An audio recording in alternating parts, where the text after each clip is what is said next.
Hello दोस्तों, कैसे हैं आप? क्या आप सब अच्छे होंगे और अच्छे से पढ़ाई कर रहे होंगे? दोस्तों, आज हम शुरू करते हैं अगला लेक्चर। में देखेंगे आज हम कुछ क्वेश्चन जो आपके लिए काफ़ी इंपॉर्टेंट रहेंगे and it will benefit them. तो पहले क्वेश्चन से स्टार्ट करते हैं। क्वेश्चन है, which of the following BCD code is sequential code and therefore can be used for arithmetic operation as well as six invalid states 000 0001 00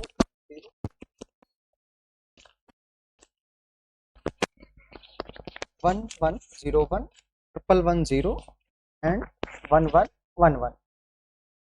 Okay, options are the access 3 code, error detecting code, the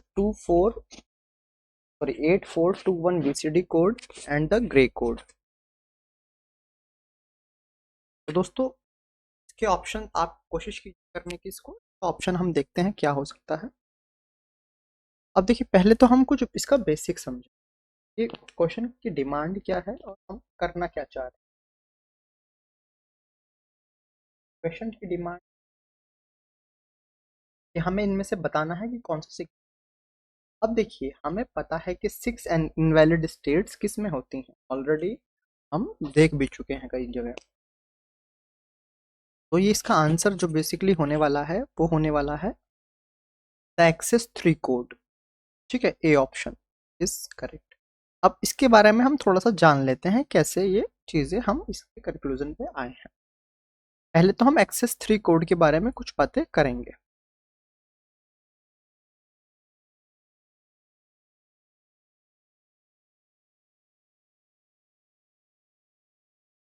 access 3 code, ये 4 bit का code है। पहली बात तो ये है, इसे 4 bit format में ही लिखते हैं। ये कैसे आता है? जो बीसीडी है हमारा, उसमें हम थ्री थ्री का मतलब 0 1 1, यहाँ 4 बिट में हम ऐड कर देंगे। क्योंकि 4 बिट का है तो हम इसको ऐड कर देंगे। ठीक है, तो ये हमारा जनरेट होके क्या बन जाएगा? Excess 3 code. अब एक बात आप यहाँ समझेंगे कि 4 डिजिट का मैक्सिमम नंबर क्या होगा। 4 डिजिट का मैक्सिमम नंबर क्या हो सकता है, उसके हिसाब से अब हम जनरेट करेंगे तो आपको बहुत क्लियरली समझ आ जाएगा। ठीक है, अब देखिए, पहला नंबर जो आएगा, मैं थोड़ा सा इसको लिख देता हूँ, के बारे में इसकी प्रॉपर्टी भी हम डिस्कशन कर लेंगे क्या है। अब देखिए, पहला अगर हम डेसिमल की बात करें तो डेसिमल हो गया मेरा 0, मैं यहाँ लिख लेता हूँ, ये हो गया डेसिमल पॉइंट। ये आपका बीसीडी हो गया, बीसीडी कोड। और इसके बाद हम इसका बनाएंगे एक्सेस 3 कोड। ठीक है, तो 0 का हम बीसीडी क्या लिखेंगे? 0000। इसमें हम 3 ऐड करेंगे, 0011, ये हमारा 3 ऐड हो गया, तो यानी 0 बन गया है हमारा 3। इसी तरह से 1 का बीसीडी क्या आएगा? 0001, इसमें हम 1 ऐड कर देंगे तो हो जाएगा 40100। 2 का लिखेंगे 0010, इसका क्या बन जाएगा? 0101।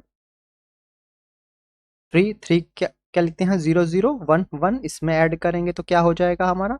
0110। 4 को हम क्या लिखेंगे? 0100, इसमें ऐड करेंगे तो 0111। इसी तरह से 5 0101, इसमें ऐड करेंगे तो क्या हो जाएगा? 100000।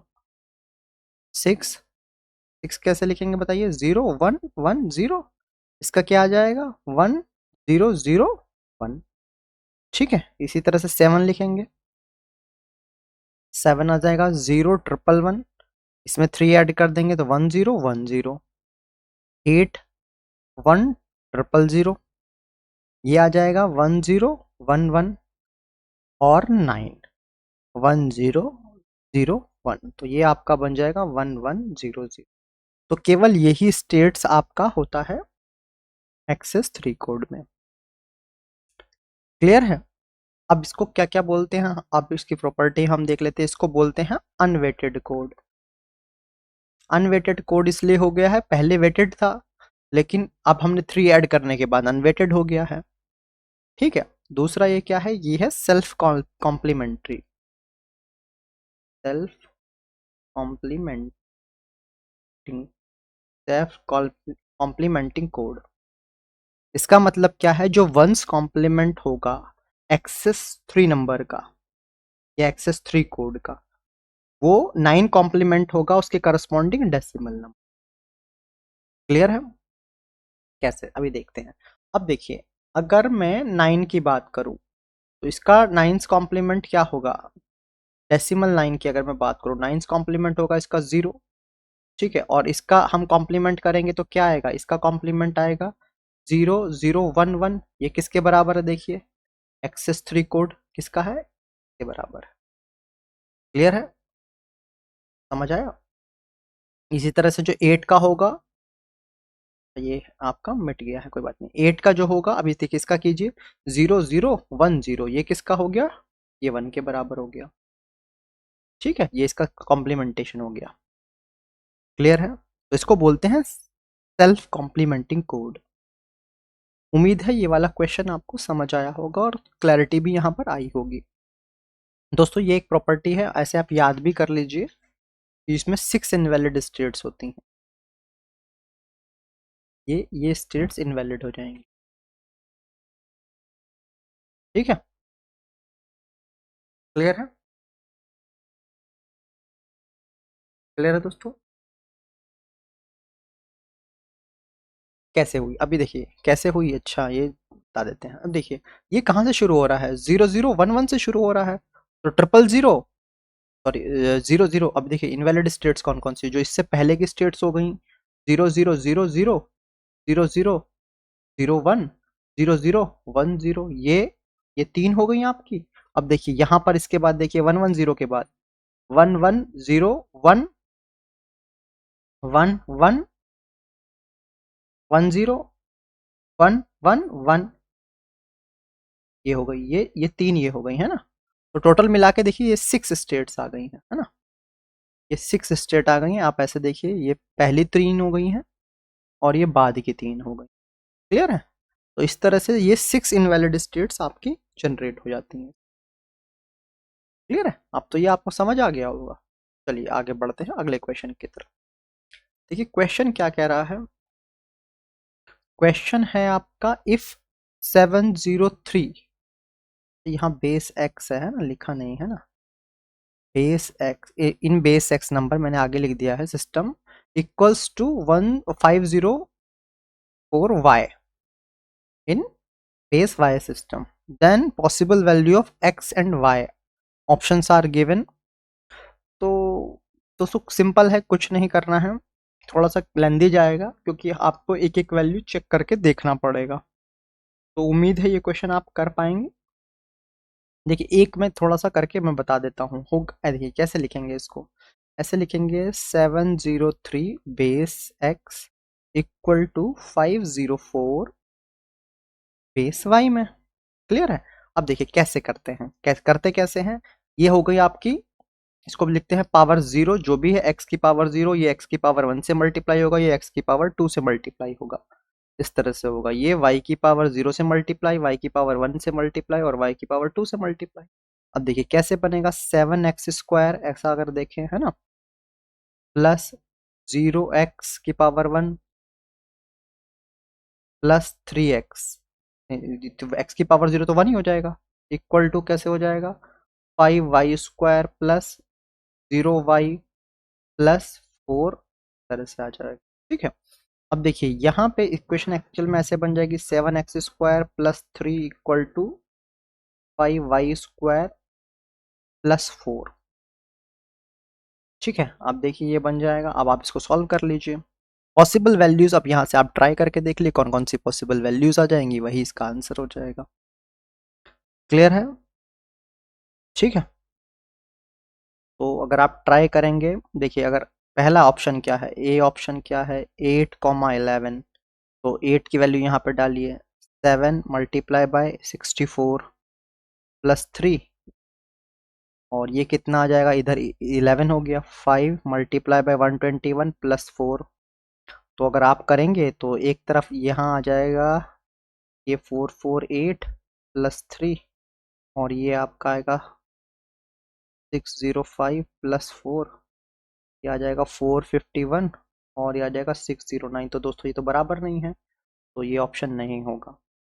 ठीक है, इसके बाद और भी देख लिए, 12 13 आप देख लीजिए, है ना, करके सॉल्व कर कीजिए। ठीक है,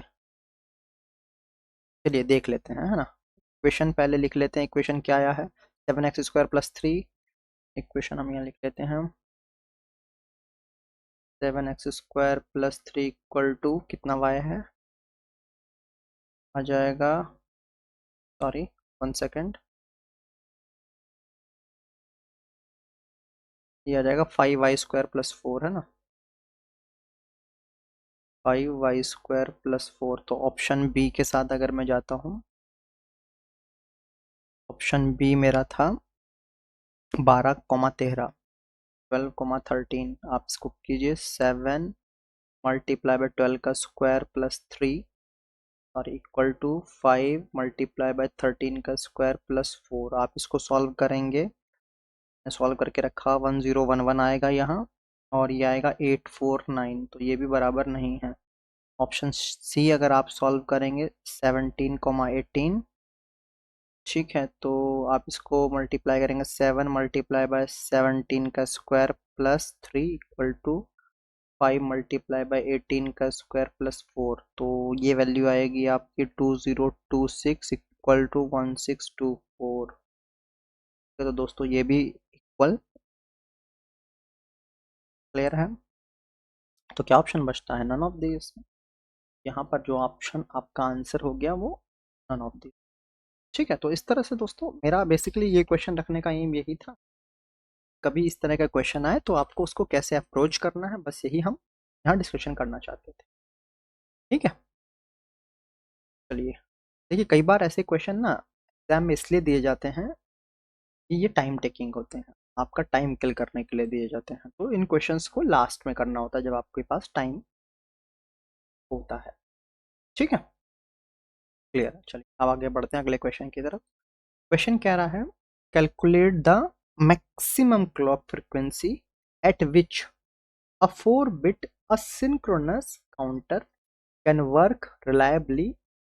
Assume the propagation delay of each flip-flop to be 40 nanosecond and the width of the strobe pulse to be 20 nanosecond. Options are given: A 12.5 megahertz, B 6.25 megahertz, C 5.56 megahertz, and D 16.67 megahertz. ठीक है, अब देखिए calculation इसका बहुत छोटा है, ज़्यादा बड़ा कैलकुलेशन नहीं है। आप कॉन्सेप्ट जानना चाहेंगे या फिर आप कैलकुलेशन, ये कॉन्सेप्ट भी इसमें बताया जा सकता है और कैलकुलेशन तो इसके अंदर है ही, है कि नहीं।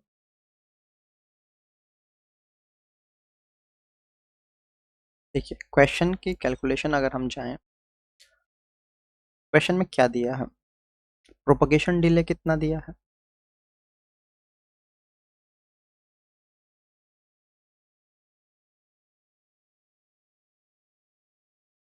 प्रोपगेशन डिले हमारा दिया हुआ है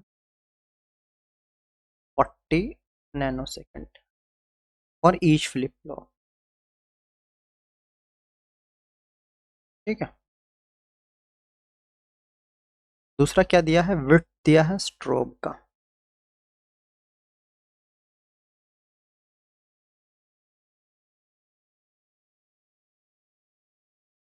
कितना दिया है, 20 नैनोसेकंड। अब देखिए टोटल प्रोपगेशन डिले, अगर हम टोटल डिले की बात करें, टोटल डिले मेरा कितना आ गया है, तो 40 मल्टीप्लाई बाय कितना बिट है, 4 बिट है, 4 बिट मतलब 4 फ्लिप फ्लॉप हो गए, मल्टीप्लाई बाय 4 प्लस विड्थ कितना है 20, तो आ गया आपका 180 नैनोसेकंड। ठीक है, इसको ये क्या है बेसिकली,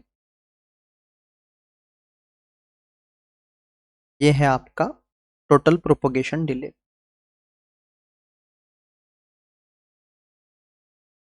टोटल प्रोपोगेशन डिले। बस अगर ये आ गया है आपका तो अब कुछ बचा ही नहीं क्वेश्चन में। देखिए फ्रीक्वेंसी मैक्सिमम कितना होता है 1/t, वैल्यू पुट कर दीजिए 1/180 मल्टीप्लाई बाय 10⁻⁻⁹। तो अगर आप इसको सॉल्व करेंगे तो आंसर आएगा आपका 5.56 मेगाहर्ट्ज। मैंने ऑलरेडी सॉल्व करके इसको रखा हुआ है, ठीक है। आप कैलकुलेट करेंगे तो आ जाएगा, ठीक है। आप करके देखिएगा, इजीली आपका हो जाएगा सॉल्व, ठीक है। 5.56 मेगाहर्ट्ज इसका। बट क्या ये क्वेश्चन सिर्फ हमने आंसर के लिए रखा है? हम इसमें कुछ चीज़ें डिस्कशन भी करना चाहते हैं, है कि नहीं। देखिए पहले तो आपको समझ आ गया कि एक फ्लिप फ्लॉप का निकाला, जितने बिट होगा उतने ही फ्लिप फ्लॉप होंगे, ठीक है। तो उससे मल्टीप्लाई हो जाएगा, और जो जो स्ट्रोब का पल्स है वो हमने यहाँ पर ऐड कर दिया, ठीक है। तो इस तरह से ये काम होता है। अब देखिए थोड़ा सा इसमें के क्वेश्चन हम थोड़ा सा पढ़ेंगे तो चीज़ें आएंगी। पहली बात क्या कह रहा है, एसिंक्रोनस काउंटर। पहले तो हम जाने कि एसिंक्रोनस काउंटर क्या है, ठीक है। A counter in which all the flip-flops are not triggered by the same clock pulse. In such counter, total propagation delay will be equal to the sum of propagation delay of all flip-flop. कहने का मतलब ये है कि वो synchronous counter जिसके जो flip flop उसमें जो लगे हुए हैं वो एक ही क्लॉक से ट्रिगर नहीं हो रहे हैं, यानी उनकी क्लॉक में डिफरेंस है, ठीक है। तो उनको हम क्या कहेंगे, एसिंक्रोनस कहेंगे, यानी सेम क्लॉक नहीं, ठीक है। क्लिक। तो इसमें क्या होगा, जो टोटल प्रोपगेशन डिले हम एसिंक्रोनस के केस में लगाएंगे वो जितने भी फ्लिप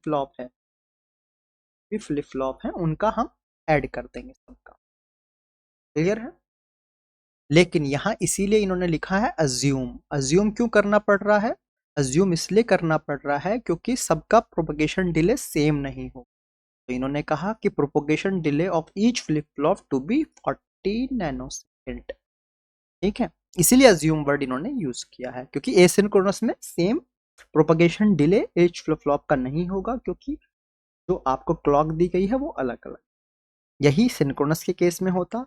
सिंक्रोनस काउंटर क्या है, a counter in which all the flip flops are triggered with the same clock pulse. मतलब उसमें केवल वही एक ही क्लॉक पल्स होगी, उसी से सारे फ्लिप फ्लॉप ट्रिगर्ड होंगे।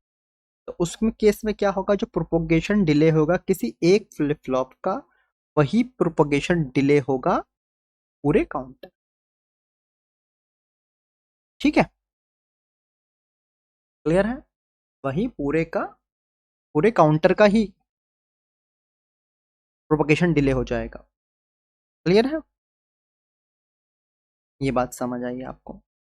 देखिए एसिंक्रोनस के केस में क्या है, हमने 4 बिट था 40 नैनो सेकेंड एज्यूम हमने कराया, और वही हमने मल्टीप्लाई करके निकाल दिया। यही सिंक्रोनस होता तो जो एक फ्लिप फ्लॉप का होता वो पूरे काउंटर का डिले हो जाता, ठीक है। एक कंडीशन आती है lockout condition. If a counter from unused states enter one of the used states then the counter is called lockout free। कहने का मतलब ये है कि कोई अगर काउंटर अनयूज्ड स्टेट्स में और वो उससे यूज स्टेट्स में आ जाता है तो उसको लॉकआउट फ्री कहते हैं, ठीक है। क्लियर है। अगर देखिए होता क्या है, जब काउंटर यूज नहीं हो रहा, इनिशियली हो सकता है वो अनयूज कंडीशन में हो, क्लियर है। तो जब हम उसको पहली बार हम उसको आगे बढ़ाएंगे तो वो क्या आ जाएगा, जो उसकी नेक्स्ट स्टेट्स आएगी वो यूज स्टेट्स आएगी, तो इसलिए उसको लॉकआउट फ्री कह जाते हैं कंडीशन, है ना। ये क्वेश्चन में आगे कहीं आएगा तो यूज करेंगे, मैंने एक टर्मोलॉजी आपको बता दी। उम्मीद है ये वाला पोर्शन आपको समझ आया होगा। अब बढ़ते हैं अगले क्वेश्चन की तरफ। क्वेश्चन है as compare to parallel adder serial adder, option are is less fast, needs more components, use registers with parallel load, is a combinational circuit. दोस्तों क्या कहना चाह रहा है क्वेश्चन पैरेलल लैडर बेसिकली और सीरियल लैडर पे इन्होंने पूछ लिया। पहले पैरेलल लैडर जान लेते हैं। देखिए अगर आप आंसर जानना चाहते हैं तो पहले सबसे पहले चलिए आंसर बता देते हैं। ये हो गया आपका इज लेस फास्ट। अब हम पैरेलल लैडर और सीरियल लैडर के बारे में बात कर लेते हैं। पैरेलल लैडर एक कॉम्बिनेशनल सर्किट है जो ऐड करता है हर पोजीशन, हर bit, every bit position of operand at the same time using n full ladders, यानी उसमें एन फुल लैडर हम यूज करेंगे, ठीक है, और एक साथ ही वो ऐड कर देंगे। It requires no clock pulse, it use register with parallel out capacity. कोई क्लॉक पल्स की उसको कोई जरूरत नहीं है, हम पैरेलल कैपेसिटी में हम यूज करते हैं और तुरंत उसका आउटपुट हमें मिल जाता है। सीरियल लैडर क्या है? सीरियल लैडर बेसिकली एक सीक्वेंशियल सर्किट है। क्या है? एक सीक्वेंशियल सर्किट है, ठीक है। ये एक बार में एक ही बिट ऐड कर सकता है, इसीलिए ये स्लोवर है, ठीक है। क्वेश्चन पूछा है सीरियल लैडर के बारे में। जी, तो सीरियल लैडर क्या है? अगर मैं बात करूं सीरियल लैडर, ये आपका सीक्वेंशियल सर्किट, सीक्वेंशियल सर्किट, ठीक है, क्लियर है। और इसमें क्या है? क्लॉक की जरूरत होती है। यही हम पैरेलल लैडर की बात कर रहे थे। पैरेलल लैडर ये क्या है? ये कॉम्बिनेशनल सर्किट है।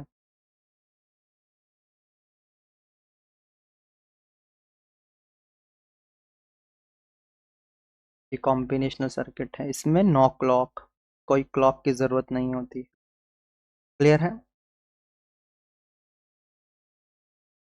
ठीक है। ये क्या है? बेसिकली सिक्वेंशियल होने की वजह से स्लोवर है, स्लोवर देन पैरेलल लैडर,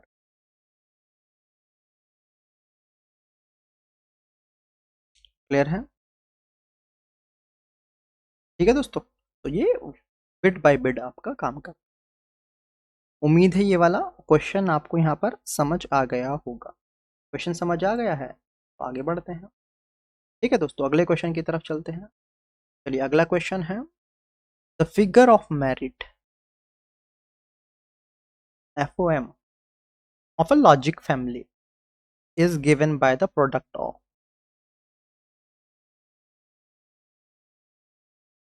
तो ऑप्शंस हैं gain and bandwidth, propagation delay and power dissipation, fan out and propagation delay, noise margin and a power dissipation. तो उसका करेक्ट आंसर है propagation delay and power dissipation. जो FOM है आपका figure of merit है, वो define किया जाता है प्रोडक्ट प्रोपगेशन डिले का और पावर डिसिपेशन का, यानी हम इसको ऐसा लिखते हैं FOM equal to propagation delay multiply by power dissipation average, ऐसा हम लिखते हैं, क्लियर है। अगर IC ऑपरेशन की बात करें तो FOM हमारा जितना स्मॉल हो उतना अच्छा है। अगर इसकी यूनिट बात करें, ये नैनो सेकंड में आएगा और ये मेगावाट में हो गया आपका, तो बेसिकली आ जाएगा पीको जूल, PJ, यानी पीको जूल की यूनिट हो जाएगी, क्लियर है, ठीक है। चलिए अब दो टर्म हमारे नए आ गए इसमें। एक आ गया मेरा प्रोपोगेशन डिले, प्रोपोगेशन डिले इसके केस में हम देखेंगे, इसको हम बोलते हैं TPD, ठीक है। ये निकलता है, इसकी वैल्यू निकलेगी आपकी TPD equal to TPHL plus TPLH। ये क्या है? TPHL ये है delay time in going from high to low logic, ठीक, केस का रिवर्स हो गया, delay time in going from low to high logic. ठीक है, अब अगला एक टर्म है इसमें, power dissipation.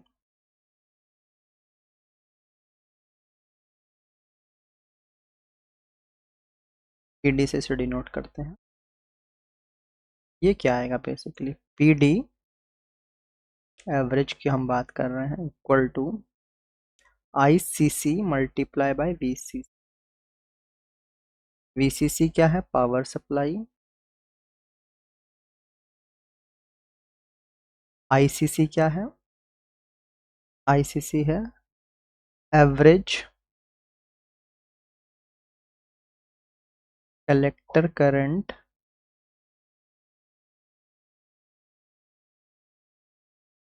calculated as the average of the high and low current। ठीक है दोस्तों, टर्मिनोलॉजी इंपॉर्टेंट है ना, कई बार ना क्वेश्चन में दिया होता है। यानी बेसिकली अगर आईसीसी की बात करें तो आईसीसी, उस पेन से लिख देते हैं, आईसीसी आपका हो जाएगा, ICC become, ICC equal to ICCH high plus ICC low divided by 2। ये बेसिकली इसका एवरेज आ गया। ठीक है, तो उम्मीद है ये वाला क्वेश्चन भी आपको समझ आ गया होगा। ठीक है, चलिए बढ़ते हैं आज के लास्ट क्वेश्चन की तरफ और फिर इस लेक्चर को एंड करेंगे।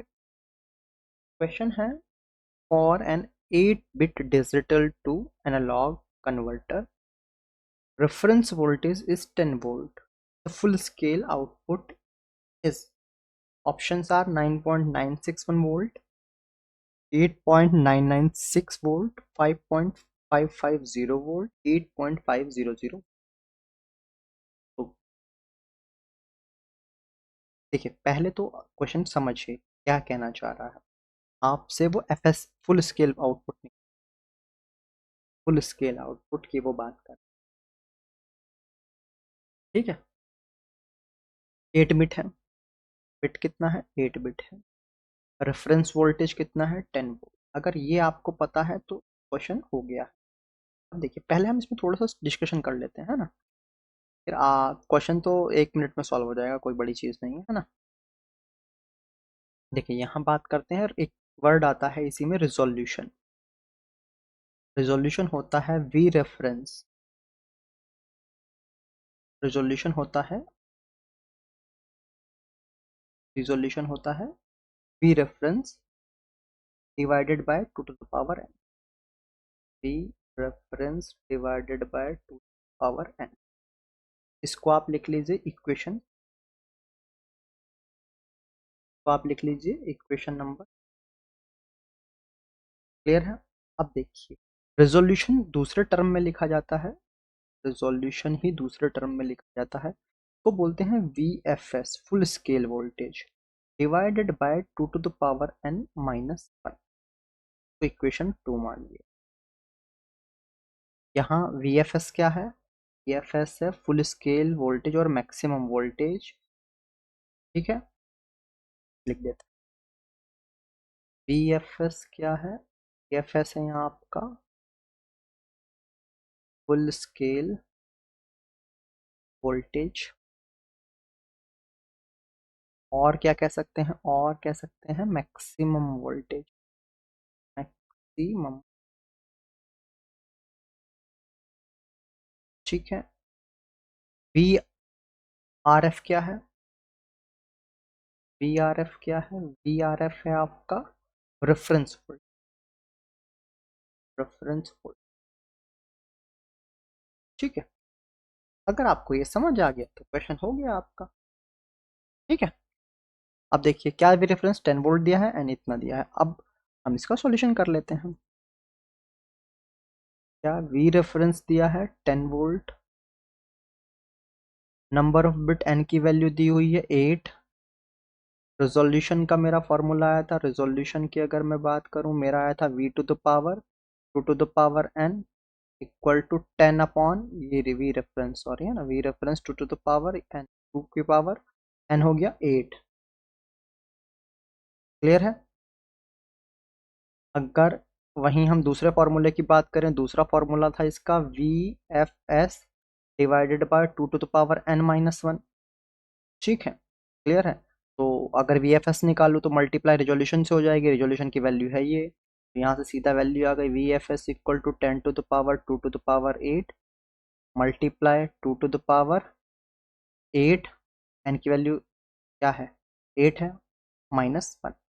ये आपका इक्वेशन बन गई है। आप इसको सॉल्व कर लेंगे तो आ जाएगा, ये आ जाएगा 10 अपॉन 256 मल्टीप्लाई बाय 255।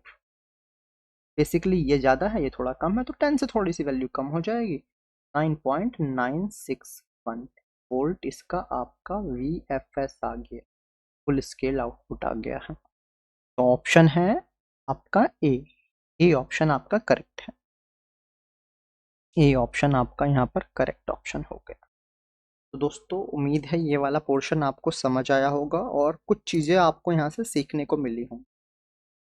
दोस्तों ये रेजोल्यूशन के दो आपके फॉर्मूले हो गए हैं, आप इनको लिख लीजिए, याद कर लीजिए, है ना, ये आपको काम आएंगे एग्जाम। ठीक है, बस ये याद रखिएगा ये क्या है, एफ एस क्या है और रेफरेंस क्या है। इसी में लोग गलती करते हैं और क्वेश्चन गलत हो जाता है कि कई बार, देखिए यहाँ तो कई बार क्या होता है फिल इन द ब्लैंक्स भी पूछते हैं, आप उसमें उसको में आपको वैल्यू टाइप करके भरना होता है, तो वहाँ तो आप ऑप्शन चूज नहीं कर सकते, वहाँ तो आपको एग्जैक्ट आंसर चाहिए, बट ऑप्शन दिया है तो फिर भी आप निकाल सकते हैं, तरह से हमने बताया। क्लियर है। अगर फिर भी आपको कोई समस्या है आप या कोई पोर्शन आपको समझ नहीं आया है तो आप हमें कमेंट बॉक्स में बता सकते हैं, या आपका कोई अपना फीडबैक हो लेक्चर से रिलेटेड वो भी आप हमारे साथ साझा कर। ठीक है, तो दोस्तों आज इसी के साथ इस लेक्चर को एंड करते हैं, फिर किसी और लेक्चर में हम मिलेंगे किसी और टॉपिक के या सेम टॉपिक के साथ भी हो सकता है। तब तक के लिए जय हिंद, जय भारत।